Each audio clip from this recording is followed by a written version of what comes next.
So in last lecture we had covered basic HTML tags, very basic HTML tags. First we learned what are the very basic tags like doc type, okay, then meta names, meta tags, and then after that in what we can rewrite in head tag, that is title, meta, okay, such different types of metas are there. And after that we started writing a basic program in body, and where we have used some basic tags. As you know what the basic tags were, BR, P, this was the basic tags we had used. Only two tags we had used, what, that is BR and P, that tag has been used by us. And then no, that strong tag is a styling tags. This is actually styling tag. This is basic tag, this is also formatting, but that is actually gives a new style to what? The text. But this tag is actually used for breaking paragraphs, giving the paragraphs and breaking the lines. But both are same, to format the particular program. Now in this particular lecture we are going to learn, in this particular lecture what we are going to learn now, we are going to learn some more tags. So let's see what are the tags first we have with us. See, these are the total tags we had gone through. We have taken a broad categories of the tags, and very most important tags again in this document we have seen. See, the first structural tags. Structural tags. What is structural tags? Like HTML is a structural tag, that is set the structure. Head is structural tag, body is structural tag. Then some HTML5 tags are there, okay, article, sections, now these are the tags actually are there. We can use that later on slowly. Then some tags are there for text formatting. For text formatting we have used P, we have used headings, we have used strong, okay, that we have used, okay, already we have used this, okay, and then we have used BR also, which is not mentioned here. We can have it that here, you can type what?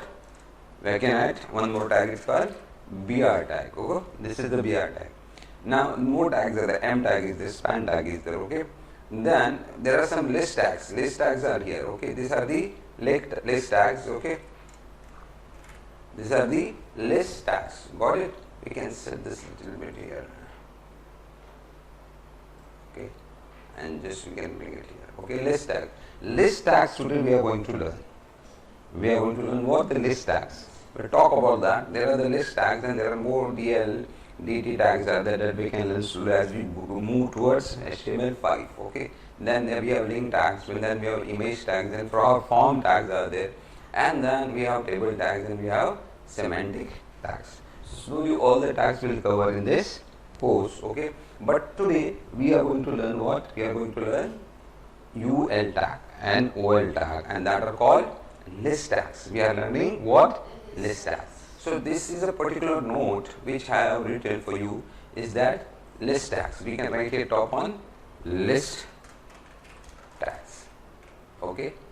List tags, and we can cover like this. We can just do list tag. List tag means order list and unordered list. You have to create the list. That is called list tag. The list is given to you, and there are sub items, and there are sub items, and there are sub items inside them. We have a category of list. We have different categories. In each category there are subcategories. In that subcategory there may be some more subcategories. How that particular list or that category list has been written or has been put into where? Into HTML. So first we have to understand there are two important tags, that is called OL and that is called UL.